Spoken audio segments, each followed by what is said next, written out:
Hey, yo. All right, there we go. Yeah. There we go. Yo, Eh, welcome back. Welcome back to the Sinners Only podcast where we not only sin, but we copy everything from Ruslan, bro. We copy all. Basically, Yeah, every single yo, episode we copy. we his number one fans, bro. Like that's we're gonna have more here sooner or later. And yet he's still the only consistent audience we have every Yeah, week.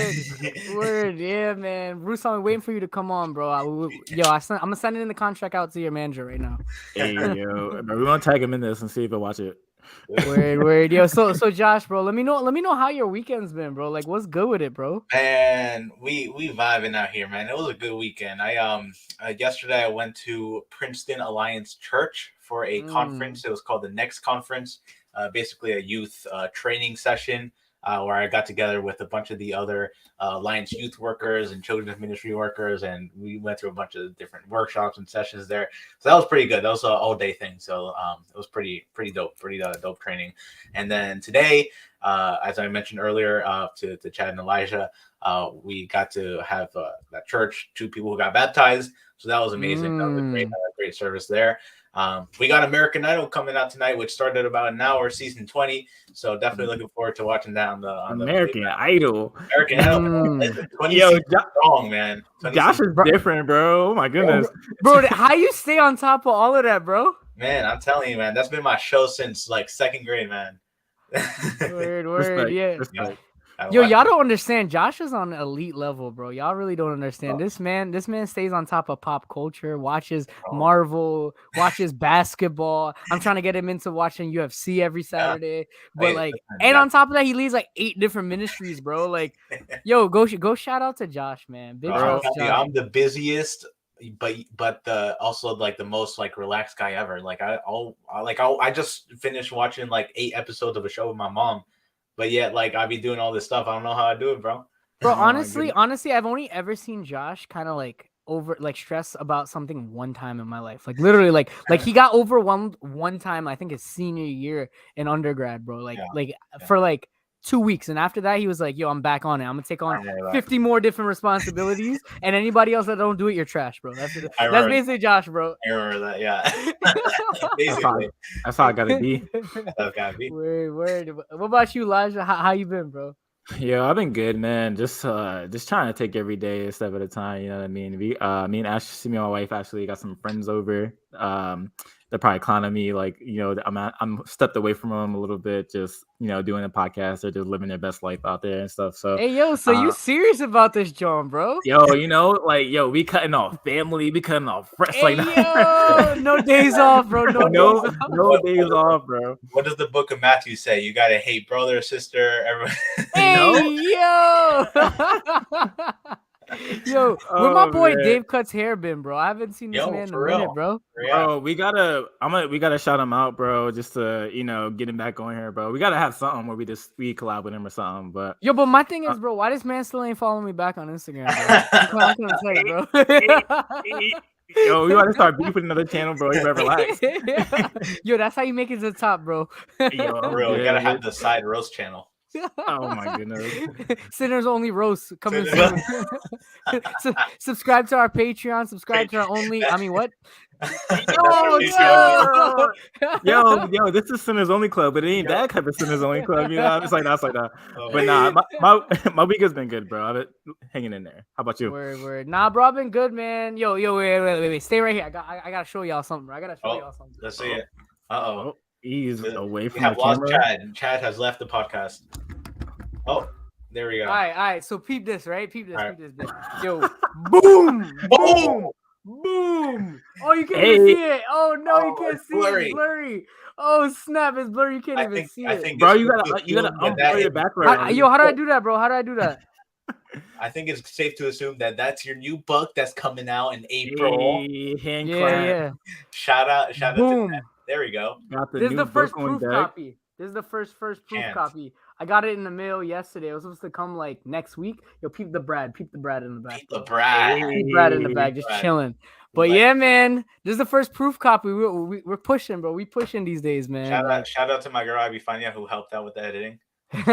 Word, yeah, yo, shout out to Abby, man. Like, yo, Abby was the best, bro. Like, that's all I could say. Like, there has never been a person that had an eye like Abby. I felt like completely like I didn't know how to write after. Like, after she went through it, like, I feel like, did I write this? Like, this, or is this like second grade writing level? Like, but not to this point, man. We finally got to this point. We're at like 95% there. I just have to put in one more request for our next proof copy after I make the changes, and then yeah, man, we ready to drop, man. I might just surprise release it, bro. I said forget it. Release date, just surprise release it, man. Like you know, I'm trying to be like Kanye, bro. You know, for real. When's Donda 2 coming out?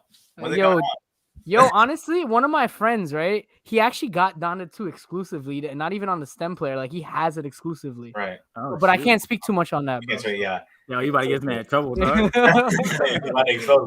No names, bro. No names. But yeah, man. Bro, this has been a good week, man. I went away with some friends this weekend. Had some good time with some friends from long ago, like even some friends that I met through college, and it was a good weekend, bro. It was a really good weekend, and yeah, bro, we ready for it. So without further ado, Josh, wait, before you introduce the topic, just want to say like, comment, subscribe, all of that. You know, check out our socials too. But yeah, Josh, yo, let them know what we're talking about today. Absolutely. First off, I want to shout out Tara Lynn, who says not a roast channel. It ain't gone. Yeah, she's right though. That it's sinners only, bro. Sinners only. We are starting that roast channel. Get started. Hey, yo, Chad, you looking like a blah blah. Yo, tell me, bro. I got ramen noodles on my head, right? I got ramen noodles on my head, bro. Tell me why you used to look like a pina, bro. Hey, yo, shout out to Abby again, man. Shout out to Abby, bro. Yo, wait, I got one more thing to show y'all. Yo, hold on. Yo, this Sinners Only Club show and tell. You know what I mean? Podcast part 2. Bro, so this girl, right? The first year when she started calling me a pineapple, right? She gave me a hat with a pineapple on it, right? And I thought the joke was over, whatever, right? I move into this apartment. She gives me a house. Look at this housewarming gift she gave me. Wow. Shout out to Abigail Fania. For real, man. She's a real one. The realist, bro. The realist. There's not many realer than her. There's not many realer than her. That's right.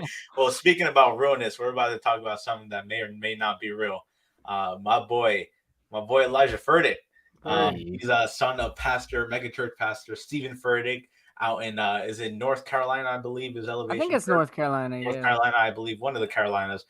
So Steven Furtick, pastor, super big church, many campuses around the country, and I believe a few even in Canada.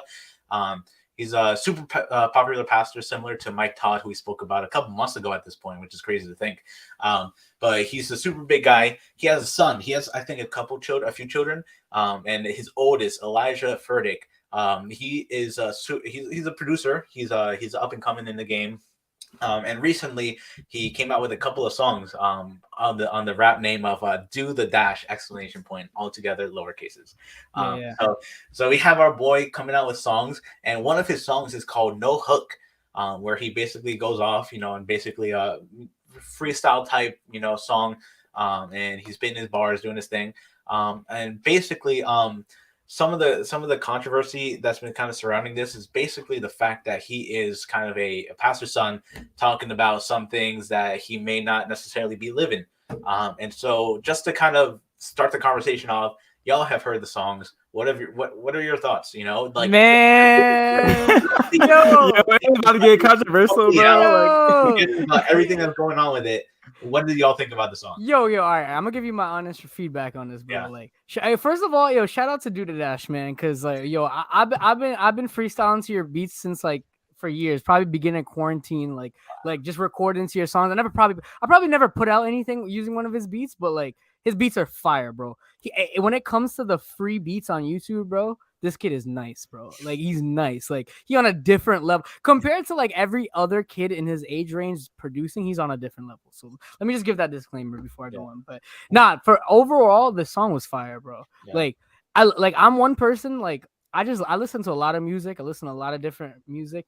And one thing I could say is like, obviously, like, he said some things on there, but like at the end of the day, bro, coming from an artistic standpoint, the song was really good, bro. I was bumping. I went in there. right after I found the song, and I was like, I had my guard up listening to it, and I'm like, within 5 seconds, like, yo, this is hard, bro. I was like, this is hard. So big shout out to him. The song was good. Aside from what he was saying, and I guess we'll dissect it more after that. But my initial thoughts on the song was it was straight fire, bro. It was straight fire. Nice. What do you think, Elijah? Yo, I'm not gonna lie. When I heard this song on normal speed, bro, after finding out from Ruslan, bro, I was like, yo, this bopping, dog. Like, I was like, yo, this kind of crazy. Like, obviously, you could tell like who he listens to and like how that kind of influenced like what he like the content of the song. Absolutely. But bro, I was vibing to it. I thought it was a bop, bro. I thought it was really good. I mean, like you guys said, like he was like talking about some stuff that obviously he hasn't lived. But you can tell, like, he knows what he's doing, where it's just, like, if he says this stuff, you already know the kid's going to bop to it, you know what I mean? Like, the kid's going to like it. So, and I'm a kid, so I liked it. So, so my thing is, right, Lige, I'm thinking, like, what do we actually know about him, right? Like, he doesn't have much on social media. He doesn't, he's never really been in the limelight. Maybe he has, but, like, what if he really does live the life, bro? And he's talking about it, like, I'm making a journalistic case here. What kind of secret life is he hiding from Pastor Steven Furtick of Elevation Church, bro? And then I guess the question then goes into it, like, if he's publicly saying this and the father is aware of all these things, right? Like, what do you do as a parent, bro? Yo, let him live his best life, dog. Hey, yo! Oh my goodness. And I guess that's the $1 million question right there, right? And so, I mean, like, I see some of these lyrics, right? And I mean, I was like you, Elijah. I heard the song. Like, at first, I heard it on Ruslan's like video, and then he played it at 0.75 speed, so it was a little bit slower than the regular song. And so I got used to that slower version. And so when I put on the actual song, I was low-key starting to bop to it. It was a bop. I'm not gonna lie. Like, I mean, like that type of instrumental, that kind of vibe. It reminds me of some of Chad's songs. Yo, I love auto-tune, son. I love playing with the auto-tune. Like, it really caught on with me, like that style of music. I used to be like super about like the super lyrical. Then Josh met me, bro. Yo, what that year Josh met me is when Lil Uzi took off, and I was like, yo, Josh, listen to this, bro. And then I played a Lil Boat one for Josh, and what's Lil Yachty's album, Teenage Emotions. Teenage Emotions, yeah. And Little Boat 1, and Josh's life changed after that, bro. Josh was this nice little Christian boy. Josh was listening to Chief Keef the next week, son. I was told once he showed me Lil Pump. Yo, shout out to my cousin, Miles. Shout out to you for tuning in, bro. Nice. What's up, bro? But yeah, no, basically, I mean, like, I've really started to appreciate that style of hip hop, that style of rap, and so like I was like really bopping to it. But then you get into the lyrics, and then you start to kind of get some of the concerns that has been kind of coming up with the song. So, for example, some of the lyrics include the following: "I got the drip, rich a million. I'm only 16, but I make up a billy. My pants are from Ricky. My bro keep a blicky. Boom gun. I'm getting in racks and I'm getting in plenty. I'm dripping infinity." And then you keep on going, and she calling my phone, but I'm busy. Going around the block, I'm getting dizzy. Liquor one time, now she missed me. And so you hearing all these lyrics, and it kind of starts to make you kind of wonder, Is a guy like Elijah Furtick, obviously we don't know him like we mentioned. We hear him saying these lines, son of megachurch pastor Steven Furtick. Someone help connect the dots. So like what are some of the biggest concerns that y'all hear with like lyrics like this, and then like kind of who he's associated with, the kind of family, the kind of life that he seemingly lives in public life? What are some concerns that may pop up with something like this? Chad, you want to go first, or you want me to? No, you can go, bro. You can go. Bro, with this man talking about like lighting up the block and his man carrying the blicky, it's really wild, because like obviously like we assume just from like his dad, like, and who he's associated with, like he doesn't live this lifestyle, right? So it kind of puts a bad look on his dad, who is already for like heresy hunters and people that are looking for like things wrong with like mega church pastors anyway. Mm-hmm. It's like more ammo, like more fuel to the fire, right, if you will, right? It's like it doesn't put a good look on his dad, bro. And for some reason, bro, I thought like I was looking on my YouTube and I thought, oh, bet like he probably took the channel down, but like, is this some really weird stuff? But it's still up. So I think maybe he doesn't care. Maybe he, like Elijah Furtick's trying to make his own legacy. He's not trying to be in the image of his dad.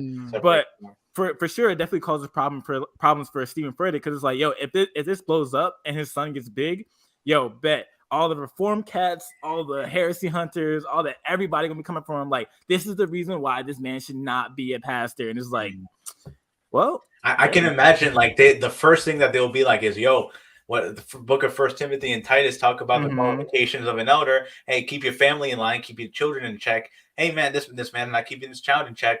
I mean, like, I can imagine that's the first thing that they will probably go to. Word. To me, bro, it doesn't really come off as a huge problem. My only issue really is like, if you rapping about something, bro, rap something real. You know what I'm saying? Like if we bring it back to the core of hip hop, bro, like just rap about what you're going through, man. Like, I think it was J. Cole who said he had a line something like that, where he was like, yo, I'd rather hear you talk about being a broke rapper than, you know, something. What's the line that says, why don't you stop capping and rap about being a broke rapper? And then something like, that's what he'd rather hear, or something like that he said. But yeah, bro, it's almost as like, yo, we just gotta we really gotta just look at it and be like, bro, when you're rapping, bro, like, is this person rapping from a real standpoint? And like, us as the consumers, bro, like, it don't matter if it's Elijah Furtick or if it's some other big name rapper. Yo, I feel like us as consumers, bro, we gotta call out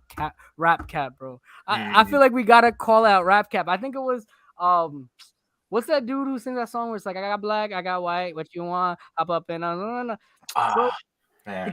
the kid from Queens, bro. What's his name? Yeah.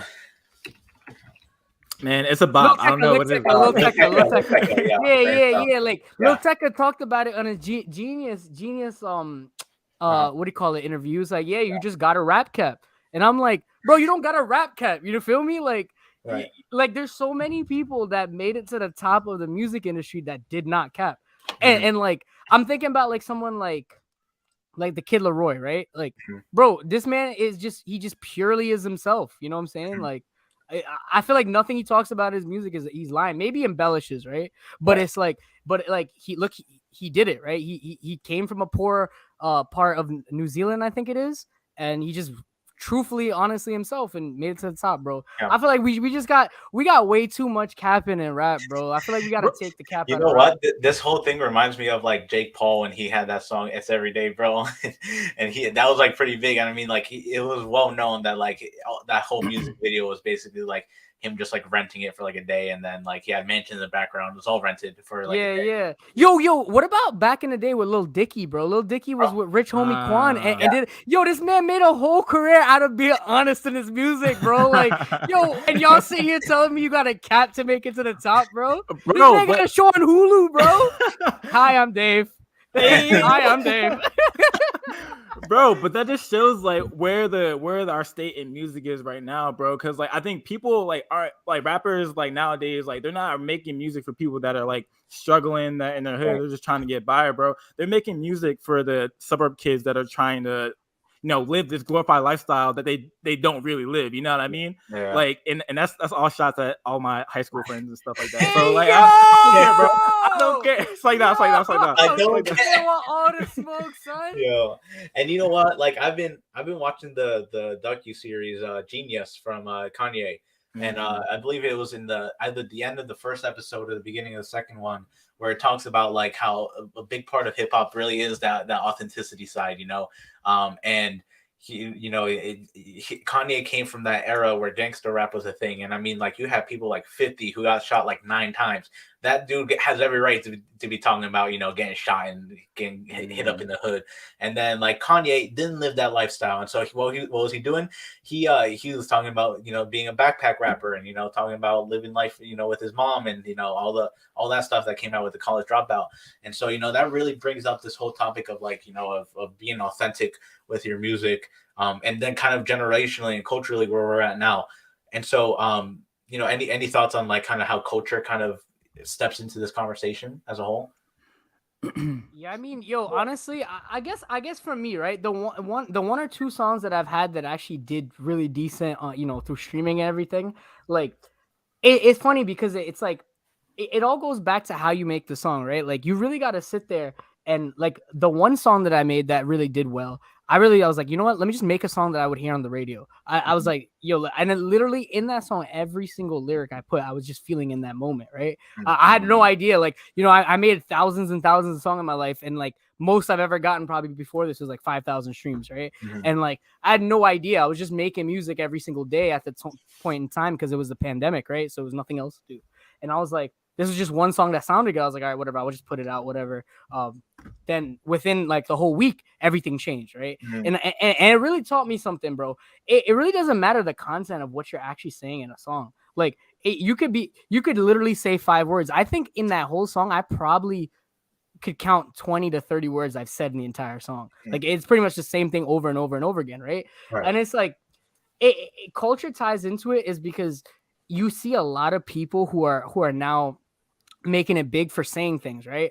And it's like they tie the sound to it because they hear it from other people. So it's like certain people will say things and they're like, oh, it works. So let me pull that. Let me pull that back. And I'm not saying this is what Elijah Furtick did, but I'm just saying, speaking of the general consensus of music, right? They'll pull it and use it as quote unquote inspiration. And then it's just, we have a whole bunch of people saying the exact same things, bro. Like that's for me. That's why I completely like, I got to take my breaks from rap because like 80% of rap sometimes just be saying the same thing, bro. Yeah. The same exact things, bro. Yeah. That's why, continue that schedule of one song every birthday. Word. Yeah. I might not even drop a song this year. Who knows, bro, at this point, You're going to drop a whole book instead of a song.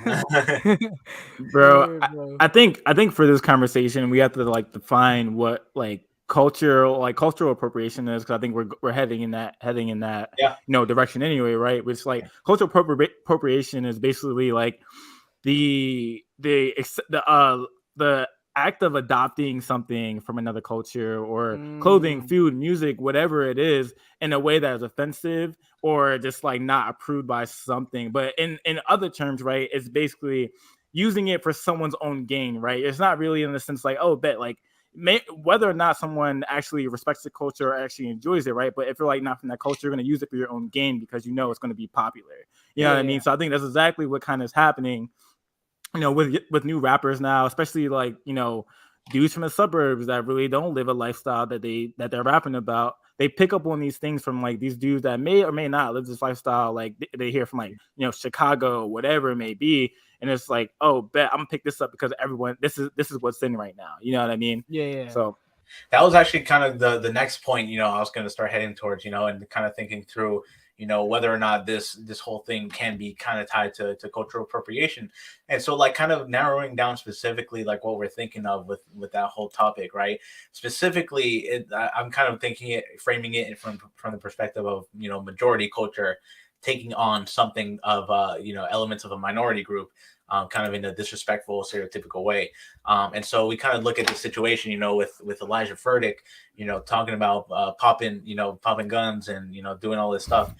Chad brought up the idea, what if this is actually his life? I can almost say for like 95% chance this ain't him. This bro, ain't I'm making the journalistic. No, I get you. I get you. I got to present all the options when thinking through a situation.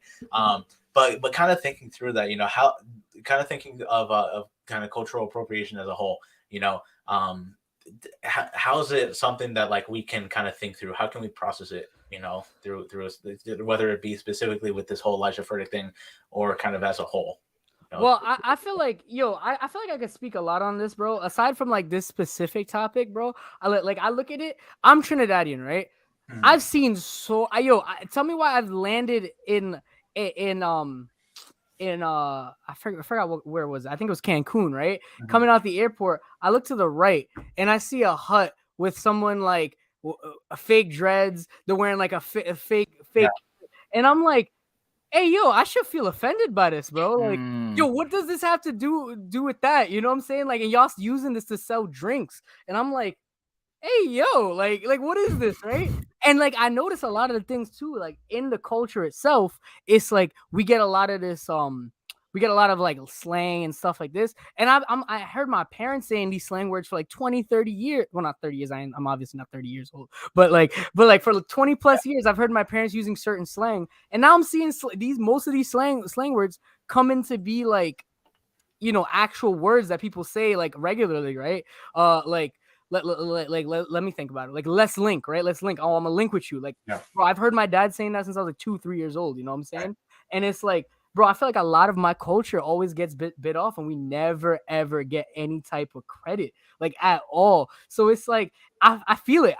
Even in the movies, bro. The way they depict the Caribbean, they're just using it to tell a story. You know what I'm saying? It's just like it really does get me mad, bro. Like and it's like bro, I mean, at the end of the day, you could do nothing about it, because like all of these things, they just stem from an economic like gain, right? Like, you want to get some type of economic gain, right? And honestly, if somebody's legitimately trying to like make a living for themselves, I can't knock anybody for legitimately trying to make money for themselves. But bro, as a person, bro, I could tell you, cultural appropriation hurts, bro. It really does hurt, bro. Like when I landed in that airport and I looked to my right, bro, I was like, I felt it, bro. I was like, what does this have to do with anything, bro? You're using it to sell alcohol. Like, that's what you're doing right now. Like, you feel me? Right. Yeah, bro. Yeah. Oh, Elijah's muted. Josh, yeah, Elijah, you muted. Oh, my bad. I wanted to point out this comment from Tara Lynn. She said, because good culture and Black culture aren't necessarily one and the same. Or hood culture and Black culture aren't necessarily one and the same. So I think kind of just wanting to point that out. I was like, hey, there is a distinction, right? Black culture, like it doesn't mean it's hood, right? And hood culture doesn't mean it's Black, right? Like I think there should be definitely a divide or whatever. And I think if we're talking about just with like upcoming rappers, or just in the sense of Elijah Furtick, bro, like I think he's kind of taking on like the hood culture, maybe, or not the bad part of hood culture. Right. You know what I mean? Like, lighten up the block, like his man holding the blicky, like, what is that? What is that? Like, what kind of clout does that get you, son? Bro, like why say that, bro? but he knows who he's appealing to, the white suburb kids that really don't live that lifestyle, bro. And I think they look at it and be like, they look from an outsider perspective, like, yo, that's vibes. I'm like, bro, what?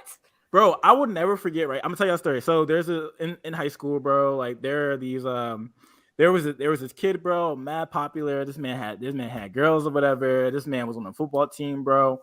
And it just seemed like he was just living a lifestyle, or trying to fake a lifestyle that he actually didn't live. Like, he had good parents, probably parents making mad money, but he like, made it seem like, oh, he's really about that life, with hanging around a whole bunch of Black dudes, of the little bit of us that was in our high school, hanging around a whole bunch of Black dudes, and this Instagram pictures posing like, oh, bad rap lyrics saying this. I'm just like, bro, you live in Buna, bro. Come on now, you need to cut it out. But this man, like, I'm not gonna say anything, but he ended up getting himself in a situation, bro, from trying to represent a lifestyle that he doesn't necessarily live. And I think that's kind of what music like this kind of does to those kind of majority culture, the majority culture, bro. They glorify their struggle, bro, without really actually being in it. So it's crazy. Yeah, absolutely. And this whole thing kind of reminds me of how when Eminem was first coming out, Eminem is known as like basically like the first real big like guy that made it from Detroit. And he kind of had his struggles, growing up, and then basically he basically when bro, that's a great movie. That's a great movie. That's a good movie. But kind of thinking about that, when he came out with the Eminem show, he was basically at the height of his career. And he had this one song, "Sing for the Moment," where he was talking, basically almost all his songs really in the Eminem show, specifically songs like "Sing for the Moment," where he's talking about all these kids specifically within like rich white areas in the country, white America, even in the Eminem show, where he's talking about he never would have dreamed in a million years that he'd see people from these types of places that are starting to take on hip hop culture and whatnot, and kind of make it more so like appealing to them, and so that kind of makes me kind of think how sometimes people from perhaps majority culture who actually grew up within a type of place like Eminem did, and how that really swept across the nation and kind of created this kind of big movement. And so let's kind of continue that conversation on kind of on that front.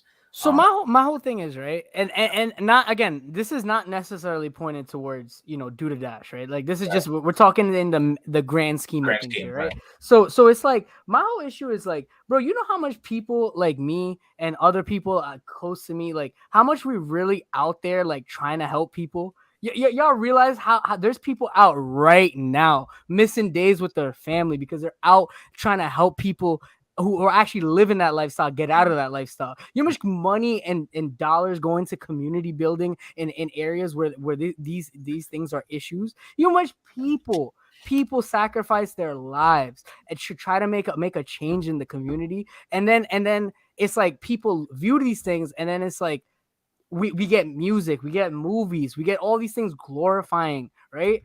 And it's like, bro, it hurts, bro, because it's like, I know legitimate people who have dedicated their life to community building, bro, and really helping people get out situations, you know? And it's like, I feel like it's a punch in the face to them, you know? Mm-hmm.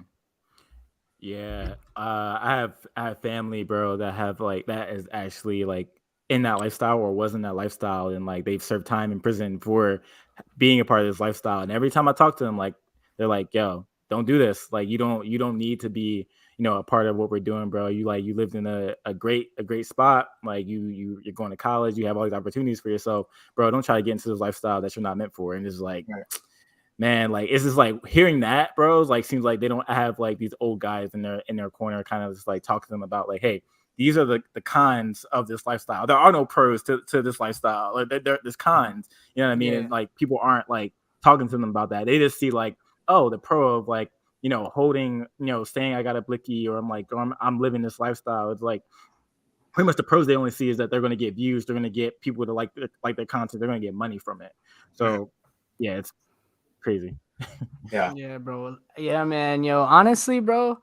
Yo, this I guess there's an overarching thing here, right? There's an overarching bigger issue here. A lot of times, like, again, not Elijah Furtick, grand scheme, right? Grand scheme is like, bro, lack of male leadership, bro. Like, lack of male leadership, man. Like, yo, somebody once told me, right? This was at a conference. They said, brothers helping brothers will actually change the world, because when you look at crime, when you look at people who need therapy the most, people who get in trouble with the law the most of these people just lack actual male leadership. And I'm not just saying a fatherly figure, right? Like, I'm just talking about like in general male leadership, because, bro, high key, bro, like, yo, a lot of our societal issues in life stem from just no guidance, bro. You know, you feel me? That's a hot take.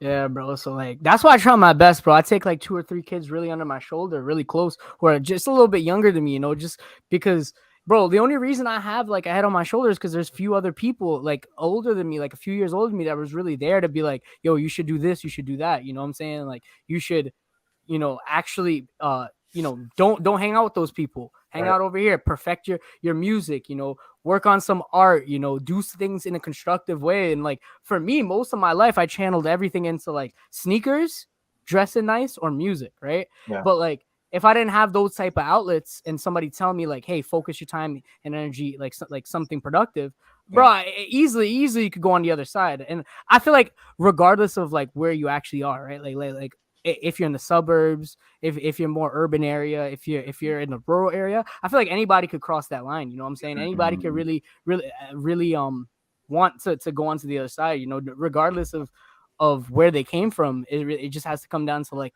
is there somebody actually like leading them? You know, is there a principal, or is there a guidance counselor? Is there a mentor? You know, like, do they have a youth group at church or something? You know, someone to be like, hey, you shouldn't do that, you know?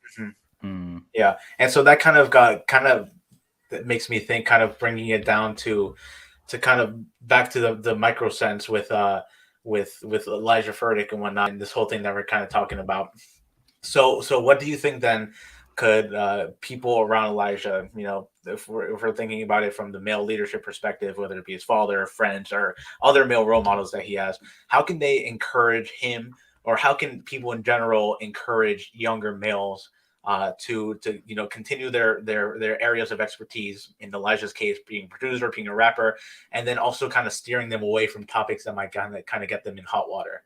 So I could tell you what they shouldn't do. Mhm. I could tell you what they shouldn't do. I went through this man's comments, bro, and I seen people leaving them comments like, "Oh, make music glorifying to God. Go love God," or something like that. And I'm like, bro, is that helping this man? You feel me? Like, is that actually helping him? You know what I'm saying? Like, go approach him, talk to him, learn who he is, listen to why he's doing these things. Listen, you know what I'm saying? Like, don't always just input what you want. Like, sit there and really listen to someone and be like, well, maybe this person, he's just expressing, maybe this is how he actually feels. You know what I'm saying? And if that's the case, if he really isn't a Christian, or he really doesn't want to, maybe just give him his space, just make sure he's not doing anything crazy, and make sure he's within the laws. You know what I'm saying? Make sure he's growing to be someone who can be a man, like a man, be a man, stand on his own 2 feet. And it's like, and if because honestly, as Josh's brother said like 2-3 weeks ago on here, he's like, each and every person got to work out your salvation with fear and trembling, right? Like, if you're sitting here and you're scolding somebody because they're not a Christian, like, yo, what about you? Like, you know what I'm saying? Like, what about you? Like, yo, you have to handle people with truth and with love, and you have to understand where they're coming from. You know what I'm saying? Like, and work for, like, Jesus didn't say clean yourself up and come to me. You know what I'm saying? Jesus came to earth as a humble slave, born in a manger in Preach Bethlehem. that gospel, cuz. In Bethlehem, bro. Like, yo, we get so self-righteous and pious as Christians, bro. We don't even see that Jesus was born in a manger in Bethlehem, bro. He wasn't born in Jerusalem, bro. Like, feel me? It's like he came to serve us. Bro, I think that's the unnecessary pressure with PKs, bro, with pastors' kids, bro. They have like this different type of pressure that we don't have. So it makes it worse for them. Like, especially if you have someone of the status of a Steven Furtick, bro, like his kids are gonna feel it way, way, way, way harder than we would if we were just regular people, Christians, just doing our thing, right? I'm reminded of John Piper's son. Y'all seen like TikTok, Abraham, right? Abraham Piper, bro. Yeah. And he's just like he's bashing Christianity now, and then like people are now like looking at John Piper like, yo, you shouldn't be a pastor because your kid is doing this. And it's just like, right. It's like nah. Like, I think from the influence, he's still a human. Bro, he's still a human, bro. And like, I think in one of the comments here, it says like, hey, there's a story behind every word, or a story behind every person, bro. And I think like we should look at it like that, bro. Like, we shouldn't look at somebody as like, oh, bet because you're a PK, you should already be walking with Jesus. This is like, that's not the case. Like, there are no grandkids in the kingdom, bro. That's just the reality. And I think most people like, we clipping that for Instagram Reels. So hey, yeah, that's 3803, bro. Hey, yo, but I do think most people are like, hey, like by association, you should be walking with Jesus. It's just like, yeah, there should be some strong ties to someone who is like under a household of like, of a pastor, of like, having godly influences. But it's up to that person of whether or not they're even going to take those influences and use it in their life. And yeah, you have no right, like us as commoners, like on the outside looking in, like we have no right to say like the comment really on his life.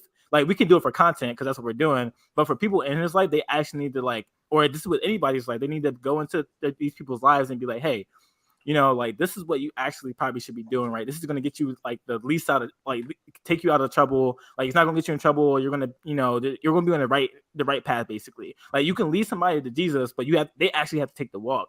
And I think that's what people in his life actually has to do. If you guys know what I'm saying. Yeah. No, definitely, bro. It's like, yeah, man. It's like, why do we think that everybody has to be a Christian? Like, obviously we want everybody to be, but that's just not the reality. You feel me? Like, it's like what we were talking about last week. Like, all these conservative commentators, like, oh, the Super Bowl halftime show was sexual anarchy, right? But it's like, bro, how do you expect people who are not Christians to act Christian? Like, there's no logic in that. You know what I'm saying? There's no, and it's like, yo, Yo, and not to reopen that topic, bro, but I was really thinking, bro, the Bible has some crazy stories, bro. How y'all gonna call a Super Bowl halftime show sexual anarchy, bro? Like, have y'all opened the Bible, son? But anyway, that's not here or there, bro. I just had to say that because I didn't get to say that last week. But yeah, it'd be like that when you think of something after it happens, and then you want to say it, but then you can get a chance to say it. Yeah, I get you. Yeah. But yeah, nah, for real, bro. Like we as Christians, really, we have to act in truth and we have to act in love, right? Like if we see somebody like, you know, not living the best life, we try to help them. We give them the truth and we try to help them. But at the end of the day, it's like, you know, everybody is in charge of their own selves at the end of the day, you know? Absolutely. And yesterday I went to this, like I mentioned earlier, I went to this this conference for like youth training and whatnot. And during one of the workshops, it was basically how to, you know, how to work with specific groups of teens and youth and whatnot. And they brought up John chapter 8, you know, the woman at the well and whatnot, and basically he used 3 different ways that Jesus approached this woman. And one of them, for example, was proximity over prescription. You know, he approached the woman. You know, he started asking her questions, started to get to know her more. And then it was through asking her those questions, getting to know her more, that then he called out the sin. He was like, "Go forth and sin no more." You know, and so it's like when we're in a position where us as believers have, you know, the ability to speak truth to power to these certain situations, you know, our best chances to get through to any of these people is to approach them and you know being personal with them and actually speaking to them and understanding what's going through their mind with this kind of stuff, you know. And this goes with any sin, you know. This goes with any sin because, you know, what does Jesus say? You know, like you know, if you want to go over and take the plank out of someone else's eye but check the speck in your own eye, you know, it'd be like that. It'd be like that. What did you say, Alan Parr? What? Alan Parr, bro, 2022, bro. We building bridges, Building bridges, We bro. not burning no bridges in 2022. We building bridges. No bridges, right? Yeah, But man. We crossing them London bridges every time we get, bro. Yo, that's what I'm saying, bro. This is 41:57 right now. So I'm gonna just say this right now. This is our disclaimer, yo. We love you, Elijah Furtick. We love you, bro. Like we want nothing but the best for your spiritual life, but also your music career. Yeah. Feel me, brother? And I'm gonna echo what Ruslan said. You know, like this kid's got potential in the music industry, bro. Yo, that song was fire, bro. It was really good. Fire, bro. Bro, I don't want to hear nobody capping, bro, saying that John was a good, bro. Like regardless of the, you know, the stuff that was in it, bro, we all listened to the halftime show. Most of y'all liked it. I don't want to hear nothing from y'all, bro. Bro, like, I listen to the most grimy drill music, bro. So I don't got, I can't say nothing about it, bro. Feel me? Dude, man, Chief Keef originator of that drill music, bro. Word, bro. Shout out to Chief Keef, bro. You invite on the show anytime you want, bro. Building bridges, bro. Building bridges, 2022. Alan Parr, man. For real.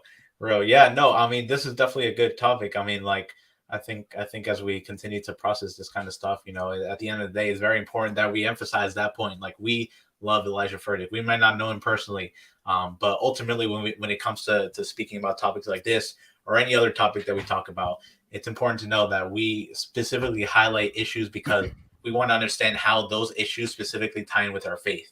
You know, how does culture tie in with faith, you know?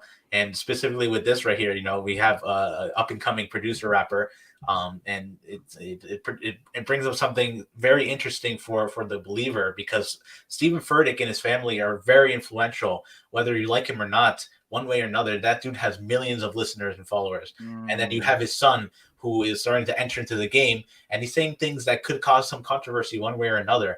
And so I think that's why it's so important to bring up a conversation like this, because whether or not you listen to Steven Furtick, him and his family have influence. And then this song could blow up. It could go viral.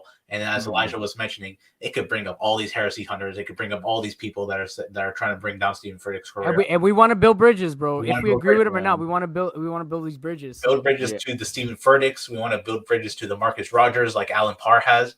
You know, to all these types of people. So I think that's all I'm saying is, right, like this kid was fire, bro. Like all I'm saying is like he is on the level of like Nick Mira, bro. And I know that's a controversial statement, but like, bro, he's on like production wise, the kid for 16 years old, bro, he's fire, bro. He is fire.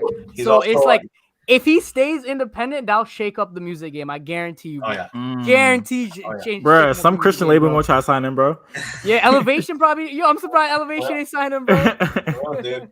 Get him singing with Chris Brown, or rapping with Chris Brown and whatnot, and they got a whole collab album right there. Bro, Yo. if Elijah Furtick dropped like a collab album like Ian Dior, bro, it's over. It's over, bro. That's a platinum record right there, bro. Bro, I kind of think about just kind of some people in my life, like family, that like my little brother, he like makes music, he raps and stuff, but he's walking with Jesus, bro, and he does make songs that aren't necessarily Christocentric or whatever. But if like I think in the opposite way of like him when he didn't know Jesus, I approached him in a way that like, I wasn't gonna like, tell him like, yo, I'm doing this, so you should be doing this too. Like pretty much like glorify God in your music and stuff. This is like you weren't living that, you weren't walking with Jesus before then. So like I wasn't gonna tell you that. But now you are walking with Jesus. And like with time, bro, I think it'll come. Like with maturity, I think it'll come. Like just like with like sanctification. I think with Elijah Furtick, like if he's walking with Jesus, bro, he's making music that's kind of appealing to his culture. Like he's only 16. Like, so I think people are getting this. Give him some grace, bro. Give him some grace. Give him some grace, bro. Cause I think when we were 16, bro, and whoever was walking with Jesus at 16, you definitely were not perfect. But he could have said way worse things, bro. The song wasn't even like he said anything too crazy. You feel me? He said he was like I was at the height of like just starting my raps and whatnot, like when I was in high school, 15, 16. I'm unfortunately not writing it as much as I used to. But back when I was actually like writing 15, 16, I was a sophomore, junior in high school.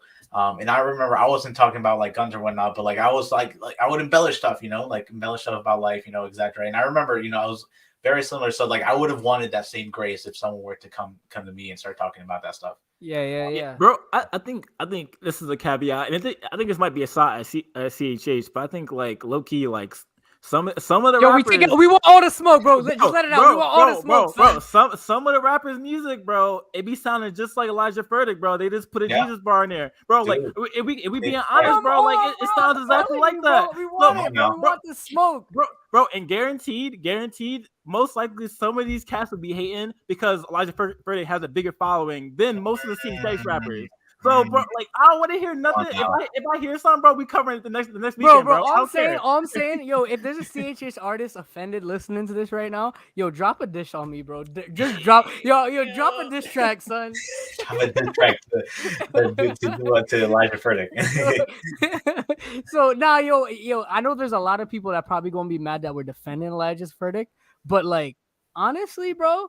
We what could we do?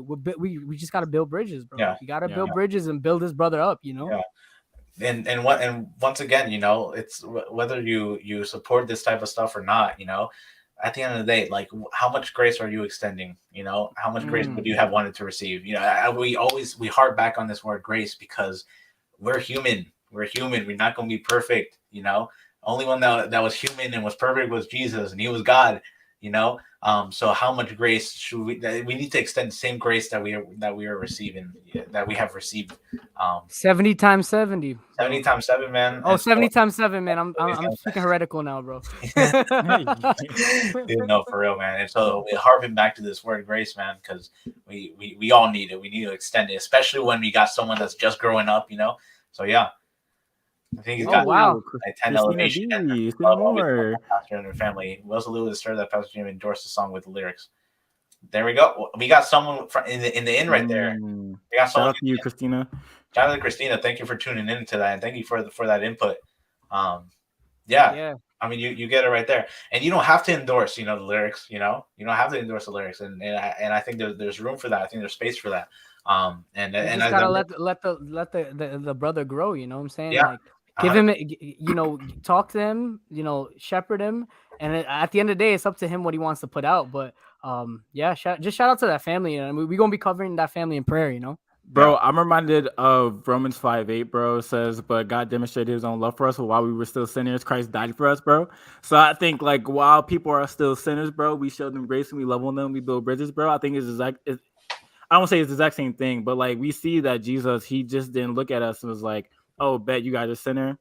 bet you guys got to get yourselves together before you got to come to me. But Jesus was like, oh, bet y'all sinners, I'm gonna die for you because I love you. And I think we should be doing the exact same thing, and not obviously not dying for them, but building a bridge towards them, because they are, in our eyes, in a Christian worldview, they are lost. They without Jesus, they have no life. So I think, hey, what's the best way? Build a bridge, try to get their attention, talk to them, like let them know, like, hey, this is what this is actually. This is what like eternal life, fulfilling life is. It's found in Jesus, not in like this glorified lifestyle that you're trying to represent. Yeah. And I feel like that opens up another conversation, because we could talk about like a lot of people's church hurt stems from this, bro. A lot of people's church hurt stems from like no one extending grace to them, and they're like, oh, I can't tell you the amount of times I've heard this where someone's like, hey, oh, I don't go to church because those people are hypocrites. They do all the wrong things, and they just they tell me not to do this, right? Yeah. And like, bro, that we should definitely be extending grace, because, bro, we are hypocrites, right? We will always be hypocrites. We're always going to tell people to do better, and on the behind it, we're always going to be struggling with our own sins. You know what I'm saying? So it's like people need to extend us grace, and we need to extend the same, as Elijah said, we need to extend the same grace that we've been extended. Yeah, there's this could kind of be interesting to potentially think about for a future topic. Maybe not, maybe do it, whatever. But there is actually a new docu series coming out on Hillsong. It's called Hillsong of Medical Church Exposed.